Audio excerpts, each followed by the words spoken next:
നമ്മൾ എത്ര കണ്ട് സ്നേഹിക്കുന്നവരാണെങ്കിലും നമ്മുടെ ഭാര്യയാകട്ടെ, നമ്മുടെ മാതാപിതാക്കളാകട്ടെ, നമ്മുടെ കൂടപ്പുറപ്പുകളാകട്ടെ, നമ്മളുടെ മക്കളാകട്ടെ, നമ്മുടെ കുടുംബക്കാരാകട്ടെ, അല്ലെങ്കിൽ കൂടെ പഠിച്ചവരാകട്ടെ, ഇവര് നമ്മുടെ കൂടെ എവിടെ വരെ വരും? എത്ര ചങ്കാണെങ്കിലും, എന്റെ പ്രിയമുള്ളവരെ, കരളിന്റെ കഷ്ടമെന്നൊക്കെ നമ്മൾ വിശേഷിപ്പിക്കുമെങ്കിലും എന്റെ പ്രിയമുള്ള സഹോദരങ്ങളെ, എല്ലാ കൂട്ടുകാരും എവിടെ വരെയാണ് വരുന്നത്? എല്ലാ കൂട്ടുകാർക്കും വരുന്നതിനൊരു പരിധിയുണ്ടല്ലോ. എന്റെ പ്രിയമുള്ളവരെ, എല്ലാ കൂട്ടുകാരും പെരുവഴിയിലിട്ടിട്ട് പോകുന്നവരാണ്. അധികം കൂട്ടുകാരും നമ്മൾ ആത്മാർത്ഥമായി സ്നേഹിക്കുന്ന പല കൂട്ടുകാരും പെരുവഴിയിൽ പകുതിയിൽ കൊണ്ട് നമ്മളെ കൈയൊടിഞ്ഞിട്ട് കടന്നു പോകുന്നവരാ. സ്വന്തം കാര്യം നോക്കിയിട്ട് കൂട്ടുകാര് പിരിഞ്ഞു പോകുമെന്ന് അവിടെ നിന്ന് ചരിത്രങ്ങൾ പറയുമ്പോൾ, എന്റെ പ്രിയമുള്ള സഹോദരങ്ങളെ, മഹാനായ തഴവ ഉസ്താദ് പറഞ്ഞതുപോലെ, നിനക്കുള്ള ദ്വാരം പഞ്ഞി കൊണ്ടടയ്ക്കുന്നേ, കാണേണ്ടവർ കണ്ടോ ഇതാ പൊതിയുന്നേ. അല്ലാഹുവേ, ഞാനും നിങ്ങളും അങ്ങ് മരിച്ചു പോയി കഴിഞ്ഞാൽ, എന്റെ പ്രിയമുള്ളവരെ, ഇന്നെന്റെ പേര് സിറാജ് എന്നാണ്. ഇന്നെന്നെ കുറിച്ച് പറയാൻ ഒരുപാട് വിശേഷണങ്ങൾ ഇവിടെ പറയുമ്പോൾ, ഞാനെങ്ങാണം മരിച്ചു പോയാ ഇന്ന് പലരും ഡേറ്റ് മേടിക്കാൻ എന്റെ വീട്ടിലേക്ക് കടന്നു വരുന്നു. സിറാജ് ഉസ്താദിന്റെ വീട് എവിടെയാണ്? പക്ഷേ ഞാനെങ്ങാണം മരിച്ചു പോയാ, പടച്ചവനെ, സിറാജിന്റെ വീട് ഏതാണെന്നല്ല ചോദിക്കുന്നത്, മരണ വീട് എവിടെയാണ്? എന്റെ പേരെവിടെ കഴിഞ്ഞല്ലോ. അല്ലാഹുവേ, പടച്ചവനെ, നമ്മളെല്ലാവരും സ്വന്തമായിട്ട് കുളിക്കുന്നവരാ. എങ്കിലും ഒരു ദിവസം നമ്മുടെ കുടുംബക്കാര് കുളിപ്പിക്കുകയാണ്. എല്ലാവരും കൂടെ മനോഹരമായി. ഉമ്മ തന്റെ കുഞ്ഞിനെ കുളിപ്പിക്കുന്നതിനേക്കാൾ സൂക്ഷ്മതയോടുകൂടി പടച്ചവനെ എന്നെയും നിങ്ങളെയും കുടുംബക്കാര് കൂട്ടുകാരും എല്ലാവരും കുളിപ്പിക്കുകയാണ്. എന്നിട്ടതാ വീട്ടിന്റെ അകത്തേക്ക് കൊണ്ടുവച്ചു 3 കഷ്ടം വെള്ള തുണി എടുക്കുകയാ. ജീവിതത്തിൽ ഒരിക്കലും ധരിക്കാൻ ഇഷ്ടപ്പെടാത്ത, ഒരു മോഡലുമില്ലാത്ത, ഒരു കരയുമില്ലാത്ത 3 കഷ്ടം വെള്ള തുണി എടുത്തിട്ട് വിരിച്ചിട്ട് അതിന്റെ മുകളിലേക്ക് എന്നെയും നിങ്ങളെയും പിടിച്ച് കിടത്തിയിട്ട് അതാ പടച്ചവനെ അവിടെ നിന്ന് വിളിച്ചു പറയുകയാ, കാണണ്ടവർ കണ്ടോ പൊതിയാ പോകുകയാ, ജനാസ പൊതിയാ പോകുകയാ, കാണണ്ടവർ മുഴുവനും കണ്ടോ. അല്ലാഹുവേ, വല്ലാത്ത തിരക്കാണ്. അവസാനം കാണണ്ടവർ മുഴുവനും കണ്ടതിന് ശേഷം മൂക്കിന്റെ ദ്വാരത്തിലേക്ക് പഞ്ഞു കയറ്റി വെച്ചിട്ട് അവസാനം എന്റെയും നിങ്ങളുടെയും ജനാസ എവിടെ നിന്ന് പൊതിയുകയാ. അവിടെ നിന്ന് മയ്യത്ത് പൊതിഞ്ഞു കഴിഞ്ഞു. അതാ പടച്ചവനെ, മയ്യത്ത് കെട്ടിനകത്ത് വെച്ചിരിക്കുന്ന സ്ട്രെച്ചറിന്റെ അകത്തേക്ക് എന്റെയും നിങ്ങളുടെയും ജനാസ എങ്ങോട്ടെടുത്ത് വെക്കുകയാണ്. അത് ചുമലിലേക്ക് ഉയരുമ്പോ അല്ലാഹുവേ, മഹാനായ തഴവ ഉസ്താദ് പറയുകയാണ്, ആ ജനാസ തോളിന്റെ മുകളിലേക്ക് ഉയരുമ്പോ മയ്യത്ത് കട്ടിൽ തോളിലേക്കുയരുന്നേ. പുരയ്ക്കുള്ളിലപ്പോൾ രോദനം കേൾക്കുന്നേ. ജനാസ എവിടെ നിന്നും ഉയർത്തി കഴിയുമ്പോ അതാ വീടിന്റെ അകത്തിരുന്ന് വല്ലാത്ത കരച്ചലിന്റെ ശബ്ദം കേൾക്കുകയാ. അല്ലാഹുവേ, അതാ ക്ഷമ വിട്ട ഉമ്മയും പൊന്നുമകനെ എന്നെ കൈവിട്ടു പോന്നോ, കാണലം ആ പൊന്നെ. ഉമ്മ ചോദിക്കുന്നു, മോനെ പോകുകയാണോ? വാപ്പ ചോദിക്കുകയാ, എന്നെക്കാലും മുമ്പേ പോയല്ലോടാ, ഇനി എന്നാടാ മോനെ നിന്നെ ഞാനൊന്ന് കാണുന്നത്? ഉമ്മ കരയുന്നുണ്ട്, വാപ്പ കരയുന്നുണ്ട്, കൂടപ്പറപ്പുകൾ സഹോദരിമാരും നെഞ്ചു പൊട്ടികെട്ട് കരയുന്ന രംഗവാ. ഭാര്യ കിടന്ന് വിളിച്ചു പോകുന്നുണ്ട്. കൂടപ്പറപ്പുകൾ കണ്ണിലൂടെ കണ്ടടങ്ങൾ ഒലിപ്പിച്ചുകൊണ്ട് മയ്യത്ത് കട്ടിലിന്റെ പുറകിൽ ഇങ്ങനെ നടക്കുകയാ. ആ സമയമുണ്ടല്ലോ, അരുമക്കിടാങ്ങൾ വാപ്പയെ വിളിക്കുന്നേ. അതിനുത്തരം നൽകാതെ നീ കിടക്കുന്നേ. വാപ്പാ, എന്റെ ഉപ്പാടെ അവിടെ കൊണ്ടുപോവുകയാണ്. ഉപ്പാവും എഴുന്നേക്ക് വാപ്പാ, എന്നോടൊന്ന് കളിച്ച് ചിരിക്കു വാപ്പാ എന്ന് പറഞ്ഞുകൊണ്ട് അരിമക്കിടാങ്ങളായ നമ്മുടെ മക്കളുണ്ടല്ലോ, വീടിന്റെ അകത്ത് കിടന്ന് വിളിച്ചു പോകുമ്പോ എന്റെ പ്രിയമുള്ളവരെ, മിണ്ടാതെ ഒരു ദിവസം സിറാജ് കിടക്കണ്ടവരാ, ഞാനും നിങ്ങളും കിടക്കണ്ടവരാ. പടച്ചവനെ, ആ ജനാസ വീട്ടിൽ നിന്നിറങ്ങുമ്പോ നിന്റെ പെറ്റ തള്ള നിന്നെ കൈയൊടിഞ്ഞു മോനെ, ഭാര്യ കൈയൊടിഞ്ഞു, സഹോദരിമാര് കൈയൊടിഞ്ഞു. അവസാനം നിന്റെ ജനാസ പള്ളിയിലേക്ക് കൊണ്ടുവന്നു. അതാ മയ്യത്ത് നമസ്കാരം കഴിഞ്ഞു. എന്നിട്ട് എല്ലാവരും കൂടെ നിന്റെ മയ്യത്ത് ചുമന്നുകൊണ്ട് പള്ളിക്കാട്ടിലേക്ക് കടന്നു ചെന്നിട്ട് നിനക്ക് ഒരുക്കിയിട്ടിരിക്കുന്ന അല്ലാ,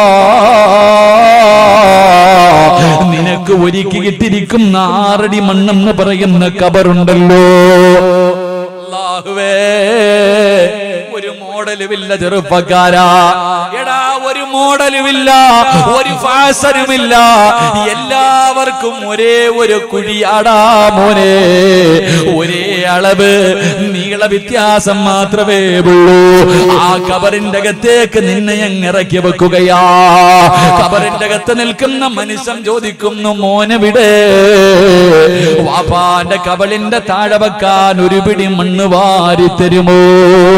അല്ലാഹുവേ, പലകയെടുത്ത് നിരത്തി കഴിഞ്ഞു. പിന്നെ വാസിയാട്, എന്റെ പ്രിയമുള്ളവരെ, പള്ളിക്കാട്ടിന് മയ്യത്തിന്റെ മുകളിലേക്ക് മണ്ണ് വാരി ഇടുന്നത് കണ്ടാ പടച്ചവനെ വല്ലാത്ത അത്ഭുതം തോന്നുകയാ. വാരി എറിയുകയാണ്, വാരി എറിയുകയാണ്. പക്ഷേ ചെറുപ്പക്കാരാ, ആ മണ്ണ് വാരി ഇടുന്നതിൽ പഠിക്കാൻ ഒരു ഗുണപാഠമുണ്ട്. അതിനകത്ത് ഒരുപാട് അർത്ഥമുണ്ടടാ. അത് മണ്ണ് വാരി ഇടുമ്പോ പറയേണ്ട ദുആയുണ്ടടാ. മുത്തുനബി അവിടെ നിന്ന് പറഞ്ഞു തരുന്നതല്ലേ. അവസാനം അവന്റെ നെഞ്ചിന്റെ മുകളിലേക്ക് പിടിമണ്ണ് വാരി എറിഞ്ഞിട്ട് അവസാന കബറ് മനോഹരമാക്കുകയാണ്. പടച്ചവനെ, മണ്ണൊക്കെ നല്ല നിലയിലിടുകയാണ്. എന്നിട്ട് അടുത്തവന്റെ കബറിന്റെ മുകളിൽ നിൽക്കുന്ന അതാ ചെടികളിൽ നിന്ന്, അവിടെ നിൽക്കുന്ന ചെടികളിൽ നിന്നൊരു കമ്പൊടിച്ചിട്ട് അതുപോലെ സ്വന്തമായിട്ട് കൊണ്ടുപോകാനില്ല. അതുപോലും സ്വന്തമായിട്ട് വല്ലവന്റെ കബറിന്റെ മുകളിൽ നിൽക്കുന്നത്. ചിന്തിക്കണം ചെറുപ്പക്കാരാ, ചിന്തിക്കണം ചെറുപ്പക്കാരാ. അടുത്തവന്റെ കബറിന്റെ മുകളില്, എന്റെ വാപ്പയുടെ കബറിന്റെ മുകളിൽ ഞാൻ നട്ടുവച്ചിരിക്കുന്ന തൈ ഒടിക്കണമെങ്കിൽ എന്റെ അനുവാദം വേണ്ടേ? എന്റെ അനുവാദം വേണ്ടേ? സ്വന്തം വാപ്പാനെയും ഉമ്മാനെയും കബറിന്റെ അകത്തിറക്കി വെച്ച് അടുത്തവന്റെ കബറിന്റെ മുകളിൽ നിന്ന് അവൻ നട്ടു വളർത്തുന്ന ചെടി ഒടിച്ചിട്ട് ഉപ്പാന്റെ നെഞ്ചത്ത് വെച്ചിട്ട് ഉമ്മയുടെ നെഞ്ചത്ത് വെച്ചിട്ട് അസ്സലാമു അലൈക്കും യാ ദാറ ഖൗമുൽ മുഅ്മിനീൻ, അവിടുന്ന് ഒരു ടാറ്റ കൊടുക്കുകയാ. അവിടുന്ന് സലാം പറഞ്ഞിട്ട് എല്ലാവരും പിരിയുകയാണ്, എല്ലാവരും പിരിയുകയാണ്. പള്ളിക്കാട്ടിൽ 6 അടി മണ്ണിന്റെ അകത്ത് കൊണ്ടുവന്ന് കുടിച്ചിട്ടിട്ട് സ്വന്തം ഉപ്പയുടെ കബറിന്റെ ചാരത്ത് ഒരു 5 മിനിറ്റ് പോലും നിൽക്കാൻ മക്കൾക്ക് സമയമില്ല. എന്റെ പ്രിയപ്പെട്ട സഹോദരാ, അള്ളാന്റെ റസൂല് പറഞ്ഞത് എന്തെന്നറിയോ? കബറടക്കിയിട്ട് നീ പെട്ടെന്ന് ഓടല്ലേ.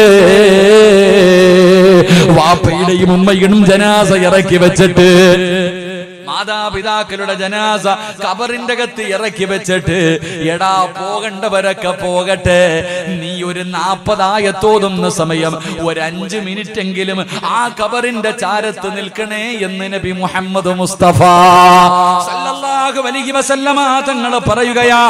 വെറുതെയല്ലടാ നിൽക്കാൻ പറഞ്ഞത്, ആ നിൽക്കുന്നതിലൊരു കാരണമുണ്ട്. മുത്തുനബി പറഞ്ഞത് എന്തെന്നറിയോ? കബറിന്റെ അകത്ത് കിടക്കുന്ന മനുഷ്യനറിയാ ഓരോ മനുഷ്യനും പോകുന്നത്. എന്റെ ആത്മാർത്ഥ സുഹൃത്ത് പോയല്ലോ, എന്റെ കൂടപ്പിറപ്പ് പോയല്ലോ, എന്റെ കൂട്ടുകാര് പോയല്ലോ, എന്റെ സഹോദരങ്ങൾ പോയല്ലോ. സ്വന്തം മക്കളാണ് ഒന്നാമതോടുന്നത്. വാപ്പയെ കബറടക്കിയറ്റ് മക്കൾ ഇങ്ങനെ ഓടുമ്പോ കബറിന്റെ അകത്ത് കിടക്കുന്ന വാപ്പ ചിന്തിക്കുന്നു, അല്ലാ, എന്റെ മോൻ എന്നെ ഇത്രയും പെട്ടെന്ന് മറന്നുപോയോ അല്ലാ, ഇത്ര എത്രയും പെട്ടെന്ന് എന്റെ പൊന്നുമോൻ എന്നെ അങ്ങ് മറന്നുപോയോ അല്ലാ. മോനെ ഖബറിന്റെ ചാരത്ത് നിന്നാ ഉമ്മ ചിന്തിക്കുന്നത് എന്തെന്നറിയോ? ആര് പോയാലെന്താ, ആരൊക്കെ പോയാൽ എനിക്കൊന്നുമില്ല, എന്റെ പൊന്നുമോൻ പോയില്ലല്ലോ, എന്റെ പൊന്നാര മകൻ പോയില്ലല്ലോ. ഖബറിന്റെ അകത്ത് കിടക്കുന്ന മനുഷ്യനൊരു ധൈര്യം കിട്ടുമെന്നാ, ആ മനുഷ്യനൊരു സമാധാനം കിട്ടുമെന്നാ. എന്റെ പ്രിയമുള്ളവരെ, എല്ലാവരും ഖബറിന്റെ ചാരത്ത് നിന്ന് മടങ്ങി പോകുമ്പോ നമ്മളെ സ്നേഹിക്കുന്ന കൂട്ടുകാരവിടെ വരെ ഉള്ളൂ. പള്ളിക്കാട്ടില് ഇരുട്ടറയില് ആരാരുമില്ലാത്ത ഒരു കുഴിക്കകത്ത് കൊണ്ടുവന്ന് കളഞ്ഞിട്ട് എല്ലാ കൂട്ടുകാരും പിരിഞ്ഞു പോകുമ്പോ അവന്റെ കൂടെ കൂടിയിട്ട് നിനക്കെന്ത് കിട്ടാനാ? പെരുവഴിയിൽ ഇട്ടിട്ട് പോകുന്നവന്റെ കൂടെ കൂടിയിട്ട് പെരുവഴിയിൽ പള്ളിക്കാറ്റ് ആരുമില്ലാത്ത ഒരാറടി മണ്ണിന്റെ ഒരു കുടിയെടുത്ത് നിന്നെ അതിനകത്തിട്ടിട്ട് എല്ലാരും പോകുമ്പോ എന്റെ സഹോദരാ, കൂട്ടുകാരെങ്ങനല്ല. എല്ലാ കൂട്ടുകാരും നമ്മൾ അവിടെ കൈയൊഴിഞ്ഞിട്ട് പോകുമ്പോ കൈയൊഴിയാത്ത ഒരു കൂട്ടുകാരനെ ഞാൻ നിങ്ങൾക്ക് പറഞ്ഞു തരാ. നിങ്ങളെ കൈവിടാത്ത ഒരു കൂട്ടുകാരൻ പകുതിയിൽ കളയൂല, പെരുവഴിയിൽ കളയൂല, പള്ളിക്കാട്ടിൽ കൊണ്ടുവന്ന് കളയൂല. പൊന്നുമോനെ, ഒരു കൂട്ടുകാരൻ ഞാൻ നിങ്ങൾക്ക് പറഞ്ഞു തരാ. നിങ്ങൾ ആരെങ്കിലും ഇവരെ കൂട്ടുകാരാക്കിയാൽ മോനെ ജീവിതത്തിലുണ്ടടാ, മരണസമയത്തുണ്ട്, ഖബറിന്റെ അകത്തുണ്ട്, പരലോകത്തുണ്ട്, സിറാത്തിലുണ്ട്, മീസാനിലുണ്ട്. അല്ലാഹുവിന്റെ സ്വർഗ്ഗത്തിൽ കൊണ്ടുപോയിട്ട് ആ കൂട്ടുകാര് നിന്നെ കൈവിടൂ എന്ന് ആദരവായ പ്രവാചകൻ നബി മുഹമ്മദ് മുസ്തഫ, അള്ളാഹുവിന്റെ പ്രവാചകൻ സല്ലല്ലാഹു അലൈഹി വസല്ലം തങ്ങൾ പറഞ്ഞു, ഏകദേശമുള്ള കൂട്ടുകാർ മുഴുവനും പള്ളിക്കാട് വരെ വരത്തുള്ളൂ. എങ്കിൽ ഒരു കൂട്ടുകാരനുണ്ട്, അവൻ ദുനിയാവിലുണ്ടാകും, ഖബറിന്റെ അകത്തുണ്ടാകും, മരണസമയത്തുണ്ടാകും, പരലോകത്തുണ്ടാകും, മീസാനിലുണ്ടാകും, സിറാത്തിലുണ്ടാകും. നിന്നെ സ്വർഗ്ഗത്തിൽ കൊണ്ടുവിട്ടിട്ടേ ആ ചങ്ങാതി പോകൂ എന്ന് നബി മുഹമ്മദ് മുസ്തഫ. അള്ളാഹു ആ കൂട്ടുകാരന്റെ കൂടെ കൂടാൻ അള്ളാഹു ഭാഗ്യം തരുമാറാകട്ടെ. അള്ളാഹു ആ കൂട്ടുകാരുടെ കൂടെ കൂടാൻ ഭാഗ്യം തരുമാറാകട്ടെ. ആ കൂട്ടുകാരെന്നറിയോ? കള്ളുകുടിക്കുന്നവനല്ല. ആ കൂട്ടുകാരൻ കള്ളുകുടിക്കുന്നവനല്ല, വ്യഭിചരിക്കുന്നവനല്ല, പലിശ തിന്നുന്നവനല്ല. ജീവിതത്തിൽ ജനിച്ചത് മുതൽ മരിക്കുന്നത് വരെ പാവം കാണൂല. ആ കൂട്ടുകാര് ജനിച്ചത് മുതൽ മരിക്കുന്ന കാലം വരെ പാവം കണ്ടിട്ടില്ല, പാവം കേട്ടിട്ടില്ല, പാവം പറഞ്ഞിട്ടില്ല. എന്റെ പ്രിയമുള്ളവരെ, അങ്ങനെ ചില കൂട്ടുകാരുണ്ട്. അള്ളാഹു നമുക്ക് ആ കൂട്ടുകാരുടെ കൂടെ കൂടാൻ ഭാഗ്യം തരുമാറാകട്ടെ. അവരാരെന്നറിയുവോ? അള്ളാഹുവിന്റെ മലക്കുകളാണെന്ന് ആദരവായ പ്രവാചകൻ നബി മുഹമ്മദ് മുസ്തഫ. ഉറക്കെ നബി മുഹമ്മദ് മുസ്തഫ സല്ലല്ലാഹു അലൈഹി വസല്ലം തങ്ങൾ പറയുന്നു, അള്ളാഹുവിന്റെ സൈന്യം, അള്ളാഹുവിന്റെ മലക്ക് ജനിച്ചത് മുതൽ മരിക്കണ കാലം വരെ പാവം ചെയ്തിട്ടില്ല. അവര് പാവം കണ്ടിട്ടില്ല, അവര് പാവം പറഞ്ഞിട്ടില്ല, അവര് ഹറാമ് തിന്നിട്ടില്ല. അവർക്ക് ഒറ്റ വാക്കേ അറിയൂ, അള്ളാഹുവിന് ശുക്ർ ചെയ്യാൻ. ജനിച്ചത് മുതൽ മരിക്കണ വരെ ഇത് തന്നെ ചെയ്യും. ഈ മലക്കുകളുടെ കൂടെ കൂടിയ നിന്റെ കയ്യെ പിടിച്ച് സ്വർഗ്ഗത്തിൽ കൊണ്ടുപോകുമെന്ന് നബിയിനാ റസൂലുള്ളാഹി. അള്ളാഹു മലക്കുകളുടെ കൂടെ കൂടാൻ എനിക്ക് നിങ്ങൾക്കും ഭാഗ്യം തരുമാറാകട്ടെ. ഇൻഷാല്ലാഹ് ഒന്ന് കൂടെ പെരുവഴിയിൽ ഇട്ടിട്ട് പോകില്ല ചങ്ങാതി, മലക്കുകളെ കൂട്ടുകാരാക്കണം. അള്ളാഹു ഭാഗ്യം തരുമാറാകട്ടെ. ഇൻഷാല്ലാഹ്. ഇങ്ങോട്ട് നോക്കില്ല, അവിടെ എന്തിനാ നോക്കണേ? 6 അടി നീളത്തിൽ ഞാൻ ഇവിടെ നിൽക്കണില്ല, ഇങ്ങോട്ട് നോക്ക്.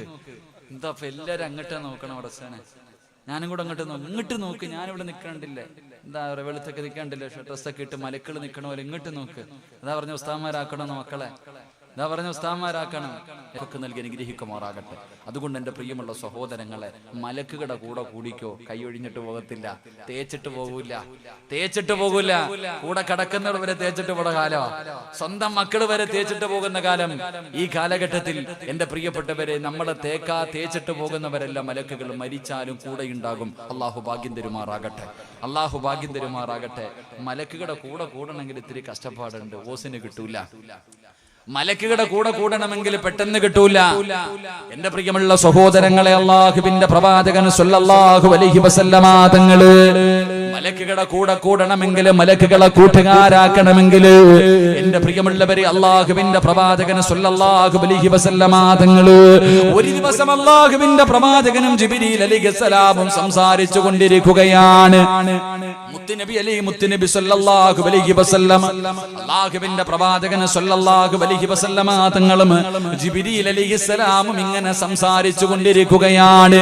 ഇങ്ങനെ സംസാരിച്ചു കൊണ്ടിരിക്കുമ്പോ മഹാനായ അബൂദറിൽ ഗഫാരി റളിയല്ലാഹു തആല അൻഹു, അബൂദർ എന്ന് പറയുന്ന ഒരു പാവപ്പെട്ട സ്വഹാബിയുണ്ടല്ലോ, അല്ലാഹുവിന്റെ പ്രവാചകന്റെ മുന്നിലൂടെ നടന്നു പോവുകയാണ്. ജിബ്രീൽ അലൈഹിസ്സലാം ഒരു സഹാബിയുടെ രൂപത്തിലാണ് പ്രവാചകന്റെ മുന്നിൽ കടന്നു വരുന്നത്. രണ്ടുപേരും ഇങ്ങനെ സംസാരിച്ചു കൊണ്ടിരിക്കുമ്പോ മുത്തുനബി സംസാരിക്കുകയാണല്ലോ.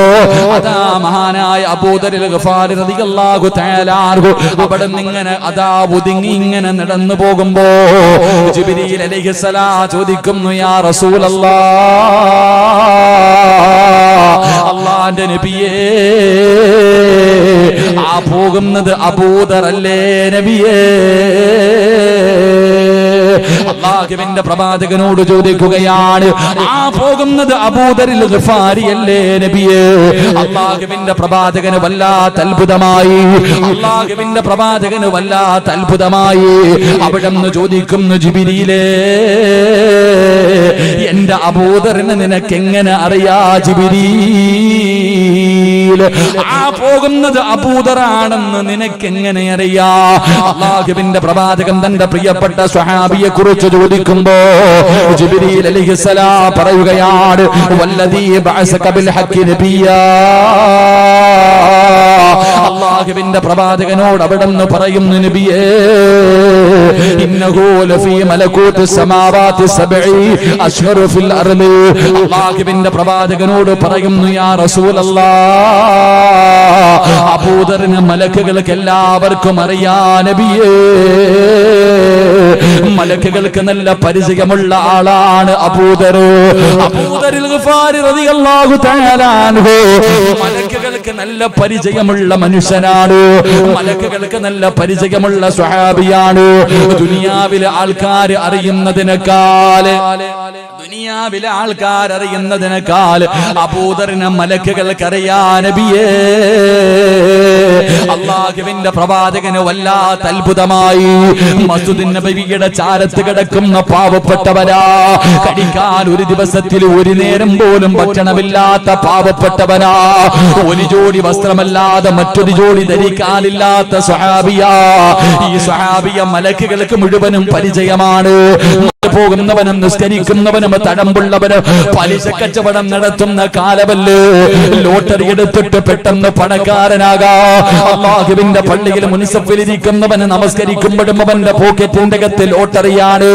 എന്തിനാ സഹോദരാ ഈ ദുനിയാവിന്റെ പുറകിൽ കിടന്ന് പരക്കം പായുന്നത് എന്തിനാ? അല്ലാഹുവിന്റെ പള്ളിയുടെ മിനാരത്തിൽ നിന്ന് 5 നേരം ബാങ്ക് വിളിക്കുന്ന ശബ്ദം കേട്ടു. എന്റെ കടയുടെ മുന്നിലൂടെ, വീടിന്റെ മുന്നിലൂടെ പ്രായമുള്ള രോഗം പിടിച്ച ബാപ്പമാര് നടക്കാൻ കഴിയാതെ വേച്ച് നടന്ന് പള്ളിയിൽ പോയി നിസ്കരിക്കുന്നത് കണ്ടാൽ കേറാത്ത എന്റെ പ്രിയപ്പെട്ട മുസ്ലിമേ, അപ്പോഴും നീ എന്തേ പള്ളിയിൽ പോകാത്തതിന്റെ കാരണമെന്ത്? ആരെങ്കിലും കടയിൽ വന്നാലോ കച്ചവടം നടത്തണമല്ലോ. എന്റെ പ്രിയപ്പെട്ട സഹോദരാ, അല്ലാഹുവിനെ മറന്നിട്ട് കച്ചവടം നടത്തുന്നവരെ, അല്ലാഹുവിനെ നന്ദി കാണിക്കാതെ നന്ദികേട് കാണിക്കുന്നവര്, മോനെ അല്ലാഹു പറഞ്ഞത് എന്തെന്നറിയുമോ? ലഇൻ ശകർതും ലഅസീദന്നകും വലഇൻ കഫർതും മിൻ അദാബി ലശദീദ്. അല്ലാഹുവിനെ നന്ദി കാണിക്കാതെ കച്ചവടം നടത്തുന്നവന്, 5 മിനിറ്റ് പള്ളിക്കകത്ത് കയറി നിസ്കരിക്കാത്തവര്, എടാ നിന്റെ കട പൂട്ടുവടാ. അല്ലാഹുവാ നിനക്ക് കട തന്നത്, അല്ലാഹുവാ നിനക്ക് കച്ചവടം തരുന്നത്, അല്ലാഹുവാണ് നിനക്ക് പണം തന്നത്. ഈ പണം അല്ലാഹു നിനക്ക് നൽകിയപ്പോ ആ പടച്ച റബ്ബിനോട് നന്ദികേട് കാണിച്ച അല്ലാഹു എല്ലാം തകർക്കുമടാ. അല്ലാഹു സർവ്വതും തകർത്ത് കളയുമെന്ന് ഖുർആനാ പറഞ്ഞത്. അതുകൊണ്ട് ദുനിയാവിന്റെ പുറകെ പോകുന്നവരോട് നീ എത്ര കടന്ന് കരഞ്ഞു വിളിച്ചിട്ടും കാര്യമില്ല. മഹാനായ കലീമുല്ലാഹി മൂസാ നബി അലൈഹിസ്സലാം, മൂസാ നബി ഇങ്ങനെ നടന്നു പോകുമ്പോ ഒരു ചെറുപ്പക്കാരെ കരഞ്ഞുകൊണ്ട് ദുആ ചെയ്യുകയാ. 2 കൈയും ഇങ്ങനെ ഉയർത്തി പിടിച്ചിട്ടിരുന്ന് കരഞ്ഞുകൊണ്ട് ദുആ ചെയ്യുകയാണ്. മൂസാ നബി അത്ഭുതമായി അവിടെ നടന്നു പോയി. തിരിച്ചു വരുമ്പോഴും അതേപോലെ ആ ചെറുപ്പക്കാരൻ അവിടെ ഇരുന്ന് കരഞ്ഞു ദുആ ചെയ്യുകയാ. മൂസാ നബി അവിടുന്ന് അല്ലാഹുവേ ഈ ചെറുപ്പക്കാരനെ കണ്ടപ്പോ അല്ലാഹുവിനോട് ദുആ ചെയ്തു, അല്ലാഹ് ഈ ചെറുപ്പക്കാരന്റെ പ്രാർത്ഥന സ്വീകരിക്കണേ അല്ലാഹ്. മുത്തുനബിയാകവേ മൂസാ നബി അവിടുന്ന് പറന്നു കഴിയുമ്പോ അതാ വരുന്ന മുഖറബുൽ അംലാഖ് മലക്ക് ജിബ്രീൽ അലൈഹിസ്സലാം എന്നിട്ട് പറഞ്ഞു, വേണ്ട നബിയേ, ഇവന്റെ ദുആ അല്ലാഹു സ്വീകരിക്കൂല. ഇവൻ ഇവിടെ ഇരുന്ന് ഖിയാമത്ത് നാൾ വരെ കരഞ്ഞാൽ, ഇവിടെ ഇരുന്നിട്ട് ഇവന് ഖിയാമത്ത് നാൾ വരെ കരഞ്ഞ് കരഞ്ഞ് കരഞ്ഞവന്റെ കണ്ണുനീര് തീർന്നിട്ട് തലച്ചോറ് കണ്ണിലൂടെ ഇങ്ങനെ താഴെ വീണു. കൈ രണ്ടും ഇങ്ങനെ പിടിച്ചിട്ട് കൈ രണ്ടും ഒടിഞ്ഞുപോയി. ഇവൻ ഇവിടെ ഇരുന്നിരുന്ന് ഇവന്റെ നട്ടല്ലൊടിഞ്ഞുപോയി.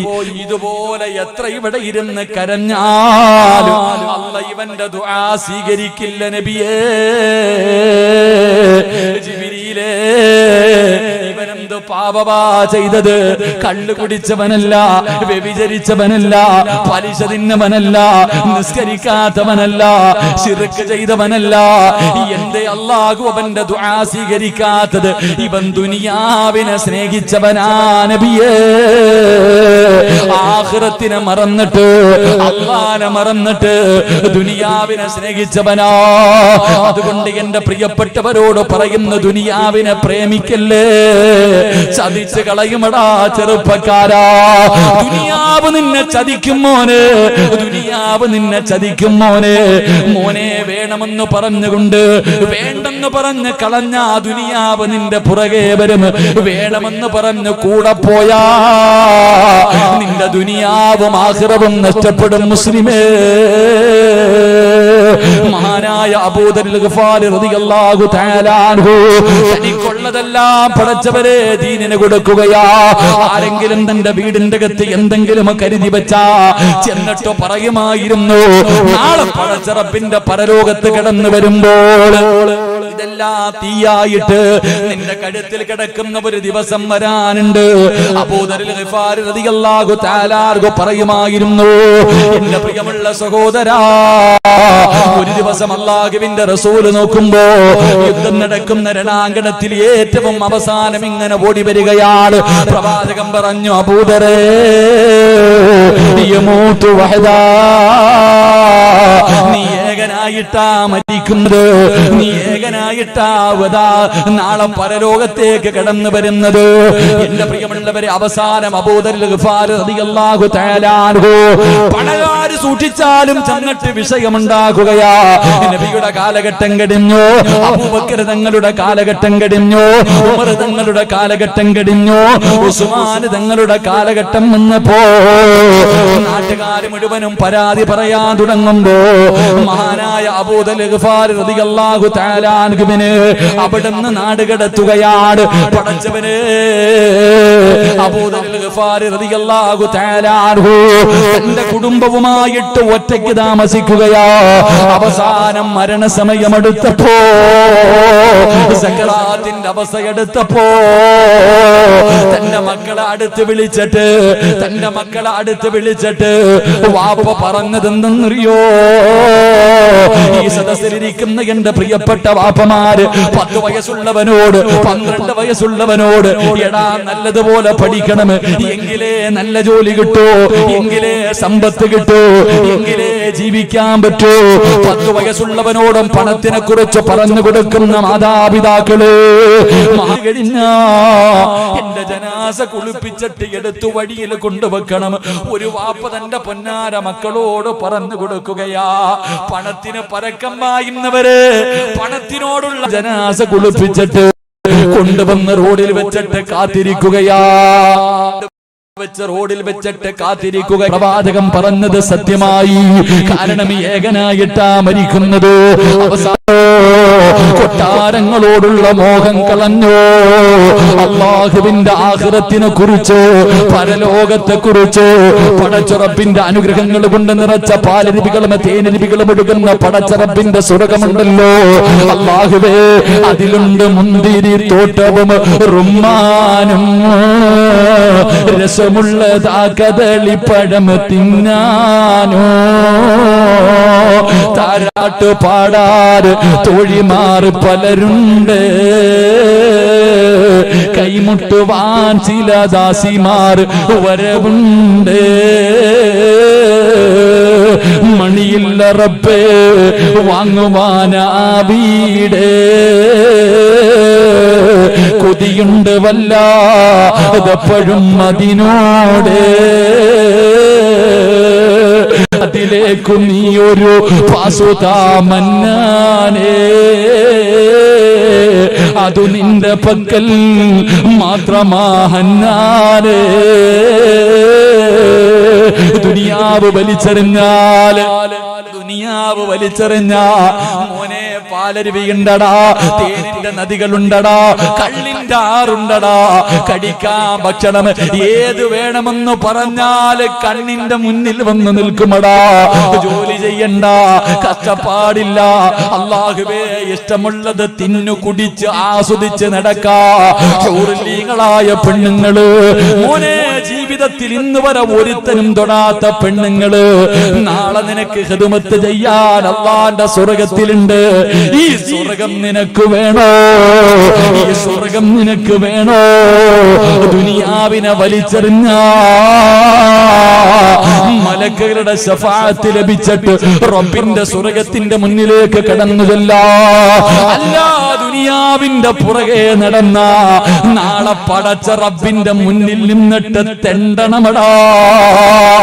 അല്ലാഹുവിന്റെ മുന്നിൽ നിന്നിട്ട് യാചിക്കണം, റബ്ബേ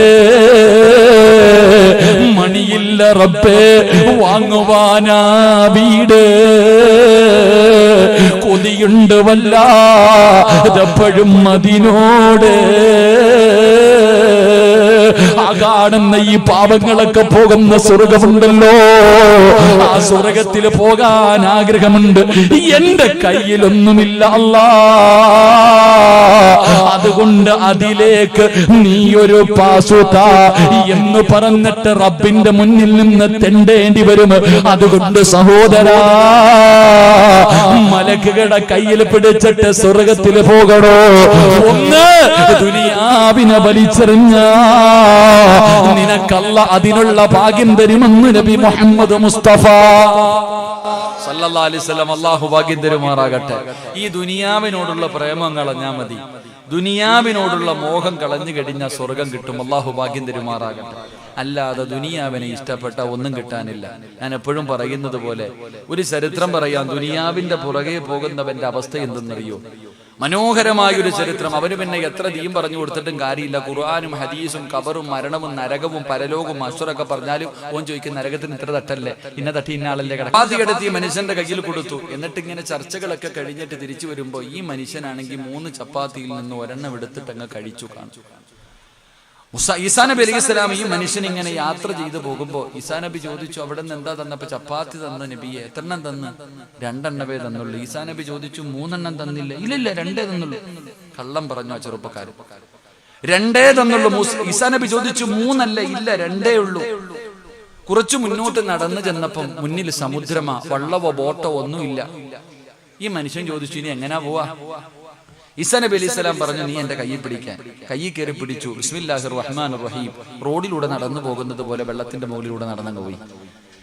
വെള്ളത്തിന്റെ മുകളിലൂടെ ഈസാ നബിയും ഈ മനുഷ്യൻ ഇങ്ങനെ നടന്നുപോയി. നടന്ന് അക്കരെ ചെന്നപ്പോ ഈ മനുഷ്യൻ പറയാ, സുബ്ഹാനല്ലാഹ്, എന്തൊരു അത്ഭുതം പടച്ചവനെ, വെള്ളത്തിന്റെ മുകളിലൂടെ നടക്കുന്നല്ലോ അല്ലാ, നിങ്ങൾ സാധാരണ ആളൊന്നുമല്ല ഞാൻ പറയാ.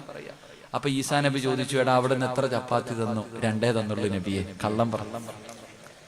എടാ, വെള്ളത്തിന്റെ മുകളിലൂടെ നടക്കണമെങ്കിൽ ഒരു സാധാരണ ആളല്ല, ഈ മനുഷ്യനെ അറിയൂന്ന് ചിന്തിക്കാൻ അവന് ബോധമില്ല. അവൻ പറഞ്ഞു, കള്ളം പറഞ്ഞു. ഈസാ നബി മുന്നോട്ട് പോയി. നബിയെ, വിശക്കുന്നു നബിയെ. ഒരു മാനിനെ പിടിച്ചു, അറുത്തു. അൽഹംദുലില്ലാ, നല്ലതുപോലെ ഭക്ഷണമൊക്കെ കഴിച്ചു. എല്ലുകൾ മുഴുവനും വാരി കൂട്ടി വെച്ചിട്ട് ബിസ്മില്ലാഹിർ റഹ്മാനിർ റഹീം. നോക്കുമ്പോ മാൻ എഴുന്നേറ്റ് ഓടുക. ഇത് കണ്ടപ്പോൾ ഈ മനുഷ്യൻ പറഞ്ഞു, സുബ്ഹാനല്ലാഹ്, എന്തൊരു അത്ഭുതം, നമ്മൾ തിന്ന മാനാണോ അല്ലാ ഈ പോകുന്നത് പടച്ചവനെ? ഈസാ നബി ചോദിച്ചു, അവിടെ നിന്ന് എത്ര ചപ്പാത്തി തന്നടാ? 2 തന്നുള്ളൂ നബിയെ. ഇപ്പോഴും കള്ളം പറഞ്ഞു. അവസാനം നടന്ന് മരുഭൂമിയിലെത്തി. ഈസാ നബി അലൈഹിസ്സലാം ഇങ്ങനെ മണ്ണ് വാരി 3 പ്രാവശ്യം ഇങ്ങനെ മണ്ണ് വാരി കൂട്ടി. 3 കൂനകൾ മണ്ണ് വാരി കൂട്ടി. എന്നിട്ട് ഇതിന്റെ മുകളിൽ കൈവച്ചിട്ട് ബിസ്മില്ലാഹിർ റഹ്മാനിർ റഹീം. 3 സ്വർണ്ണ കട്ടയായി. ഈസാ നബി പറഞ്ഞു, 1 എനിക്ക് 1 നിനക്ക്. ഇങ്ങോട്ട് നോക്ക്, കഥ കേട്ട. ഇനിയാണ് ഗുണപാഠം. ഈസാ നബി പറഞ്ഞു, ഒന്ന് എനിക്ക് ഒന്ന് നിനക്ക്. അപ്പൊ ഈ ചങ്ങാതി ചോദിച്ചു, നബിയെ ഈ മൂന്നാമത്തത് ആർക്കാ? ഒന്ന് നമുക്ക്, നമ്മൾ രണ്ടുപേരല്ലേ ഉള്ളൂ, നമ്മൾ രണ്ടുപേരല്ലേ ഉള്ളൂ, ഈ മൂന്നാമത്തത് ആർക്കാ? ഈസാ നബി അലൈഹി സ്വലാം പറഞ്ഞു, അവിടെ നിന്ന് തന്ന 3 ചപ്പാത്തിയിൽ ഒരെണ്ണം തിന്നവനുള്ളതാ. എന്താ പറഞ്ഞേ? അവിടെ നിന്ന് തന്ന 3 ചപ്പാത്തിയിൽ ഒരെണ്ണം തിന്നവനാണ് ഈ മൂന്നാമത്തെ സ്വർണ്ണ. അല്ലാഹുവേ നബിയെ ഞാനാ തിന്നത്. ഞാൻ തിന്നു നബിയെ. ആണയിട്ടിട്ട് പറയാ, ഞാൻ തിന്നു നബിയെ. ഈസാ നബി പറഞ്ഞു, എന്നാ പിന്നെ 3 നീ തന്നെ എടുത്തോ, എനിക്ക് വേണ്ട. 3 നീ എടുത്തോ എന്ന് പറഞ്ഞിട്ട് ഈസാ നബി അലൈഹി സ്വലാം നടന്നുപോയി. ഇവനാണെങ്കിൽ 3 സ്വർണ്ണക്കട്ട കിട്ടിയ ആർത്തിയിൽ വാരി കൂട്ടാ. ഇവ ഇങ്ങനെ കൂട്ടിക്കൊണ്ടിരിക്കുമ്പോ 3 ചെറുപ്പക്കാര് കുതിരയുടെ മുകളിൽ ഇങ്ങനെ വരികയാ. പിന്നെ പറയണോ, ആ കാലഘട്ടമല്ലേ. ഒരുത്ത സ്വർണ്ണമായിട്ടിരിക്കണം. ഈ 3 അവന്മാർ എന്ത് ചെയ്തു? 3 പേരും കൂടെ ഇവനെ തല്ലിക്കൊന്നു. 3 പേരും കൂടെ ഇവനെ തല്ലിക്കൊന്നിട്ട് ഇവന്മാര് 3 പേരും കൂടെ ചാക്കി നിറയ്ക്കുക. അപ്പൊ ഒരുത്തം അല്ല, ഈ താമസം കയറുന്ന എന്താ പറയാ, കുടിയിരിക്കുക അല്ലേ? കുടിയിരിക്കുന്നതിന്റെ മുമ്പത്തെ ദിവസം പോയ എത്ര പേരുടെ കഥ അറിയാം? എന്തേ അതിന്റെ കാരണം? 5 കാര്യങ്ങൾ വീട്ടിൽ സൂക്ഷിക്കാത്തത് കൊണ്ടാ. അള്ളാഹു കാത്തുരക്ഷിക്കുമാറാകട്ടെ. എന്തെങ്കിലും ഒരു സദക്ക ചെയ്താ ആ മലക്ക്, അള്ളാഹിന് ദിക്റ് പറയുന്ന മലക്ക് പറയും, പടച്ചവനെ ഉള്ളത് കൊടുത്തവനാ അള്ളാ, നീ ബർക്കത്ത് ചെയ്യണേ എന്ന് ദുആ ചെയ്യുമെന്ന് നബി മുഹമ്മദ് മുസ്തഫ സല്ലല്ലാഹു അലൈഹി വസല്ലമ തങ്ങൾ പറഞ്ഞു, നിന്റെ തലയുടെ മുകളിൽ നിൽക്കുന്ന മലക്ക് ദുആ ചെയ്യും, അല്ലാഹുവേ ഉള്ളതിൽ പങ്ക് കൊടുത്തവനാ, നീ ബർക്കത്ത് ചെയ്യും. കൈകെട്ടിയിരിക്കുക, നോട്ട് പോക്കറ്റിനൊക്കെ തിരുപ്പുണ്ട്, ഇങ്ങനെ മുറുക്കിയിരിക്കുക. മലക്ക് ദുആ ചെയ്യും, അല്ലാഹ് ഉള്ളത് കൊടുത്തില്ല അല്ലാഹ്, നീയും പിടിച്ചു വെച്ചേക്കണേ എന്ന് പറഞ്ഞാൽ നീ യതീംഖാനയിലായി പോകും. അല്ലാഹു കാത്തുരക്ഷിക്കുമാറാകട്ടെ. നീ ഉണ്ടായിട്ട് കൊടുത്തില്ലെങ്കിൽ അനുവദിക്കുന്നില്ല. രാത്രി എങ്ങും ഉറക്കമില്ല. എന്റെ പൊന്നുമോന് വീടിന്റെ അകത്ത് കിടന്ന് കരയുകയാണ്. സഹിക്കാൻ കഴിയുന്നില്ല ഉസ്താദേ. 4 വയസ്സുള്ള എന്റെ പൊന്നുമോൻ എന്ത് പാപം ചെയ്തിട്ടാ? 4 വയസ്സുള്ള എന്റെ പൊന്നുമോൻ എന്ത് പാപം ചെയ്തിട്ടാ എന്ന് പറഞ്ഞുകൊണ്ട് പൊട്ടിക്കരയുമ്പോ ഞാൻ അവിടെ നിന്ന് പറഞ്ഞു, 4ാമത്തെ വയസ്സിൽ അല്ലാഹുവിനെ ഇഷ്ടപ്പെട്ടത് കൊണ്ടാ. 4ാമത്തെ വയസ്സില് നിങ്ങളുടെ പൊന്നുമോനെ പടച്ച റബ്ബിന് ഇഷ്ടപ്പെട്ടത് കൊണ്ടാ കൊടുത്തത്. എന്റെ പ്രിയമുള്ളവരെ, ഇതുപോലെയുള്ള വിപത്തുകളെ തട്ടിമാറ്റാൻ ഈ കൊടുക്കുന്ന നിന്റെ കയ്യിലിരിക്കുന്ന ഒരു ചെറിയ സദഖയ്ക്ക് കഴിയുമെന്ന് ആരാ പറഞ്ഞത്? പൈസ കിട്ടാ സിറാജ് പറഞ്ഞതല്ല. ജീവിതത്തിൽ ഒരു തമാശയ്ക്ക് പോലും കള്ളം പറയാത്ത മുത്തുനബി മുഹമ്മദ് മുസ്തഫ സല്ലല്ലാഹു അലൈഹി വസല്ലമ തങ്ങളാണ് പറഞ്ഞത്, അസ്സദഖത്തു റബ്ബിൽ ബലാ. വിപത്തുകളെ സദഖ തട്ടിമാറ്റുമെന്ന് നബി മുഹമ്മദ് മുസ്തഫ. അല്ലാഹുവേ, ആരെല്ലാം മനസ്സറിഞ്ഞുകൊണ്ട് സദഖ കൊടുക്കുന്നു, ഇവരുടെ ദുനിയാവും ആഖിറവും രക്ഷപ്പെടുത്തണേ അല്ലാഹ്. ഇവരുടെ ദുനിയാവും ആഖിറവും നീ വെളിച്ചത്തിലാക്കണേ അല്ലാഹ്. മരിക്കുന്ന കാലം വരെ ഒരു മനുഷ്യന്റെ മുന്നിലും കൈനീട്ടിയെത്തി യാചിക്കേണ്ട ഒരു ദുരവസ്ഥ നീ ഞങ്ങൾക്ക് ആർക്കും തരല്ലേ അല്ലാഹ്. മരിക്കണ കാലം വരെ അള്ളാഹു ഒരാളുടെ മുന്നിലും കൈനീട്ടി യാചിക്കുന്ന ഒരവസ്ഥയെ തൊട്ട് നമ്മളെയും നമ്മുടെ ഭാര്യ മക്കളെയും അള്ളാഹു കാത്തിരക്ഷിക്കുമാറാകട്ടെ. അള്ളാഹു നമ്മളെയൊക്കെ കാത്തിരക്ഷിക്കുമാറാകട്ടെ. പിരിവെടുക്കാൻ മനസ്സില്ലാത്തവര് കൈവക്കിക്ക്. മനസ്സിലായില്ലേ? പള്ളിയുടെ മുന്നിൽ പോയിരുന്നിട്ട് യാചിക്കാൻ വയ്യ. പിരിവെടുത്തിട്ട് കുടുംബത്തെ പോറ്റരുത്. പിരിവെടുത്തിട്ട് കുടുംബത്തെ പോറ്റുന്ന ഒരു അവസ്ഥയെ തൊട്ട് അള്ളാഹു നമ്മളെ കാത്തിരക്ഷിക്കുമാറാകട്ടെ. അങ്ങനെ പിരിവെടുക്കാൻ മനസ്സില്ലാത്തവരൊക്കെ ഒന്ന് കൈവക്കിക്ക്. പൊക്ക് ചങ്ങാതി, നീ എന്താ പിരിവെടുത്തിട്ട് കുടുംബത്തെ പോറ്റായിരിക്കുക? പൊക്കണമെങ്കിൽ നല്ലത് പൊക്കിക്കോ. ഇല്ല ഉസ്താദ്, ഞാൻ പള്ളിയുടെ മുന്നിൽ പോയി ഇങ്ങനെ ഇരുന്നോളാം. പണക്കാരന്മാരുടെ വീടിന്റെ മുന്നിൽ ഇങ്ങനെ ഉണ്ടോ? വേണ്ടാന്നുള്ളവര് കൈപൊക്കോ, വഴി പറഞ്ഞു തരാൻ. ചുമ്മാതല്ല. 4 കാര്യങ്ങൾ ആരെങ്കിലും തന്റെ ജീവിതത്തിൽ സൂക്ഷിച്ച മരിക്കണ കാലം വരെ അല്ലാഹു ദാരിദ്ര്യം കൊടുക്കില്ല എന്ന് നബി മുഹമ്മദ് മുസ്തഫ. 3 സ്വലാത്ത് സല്ലല്ലാഹു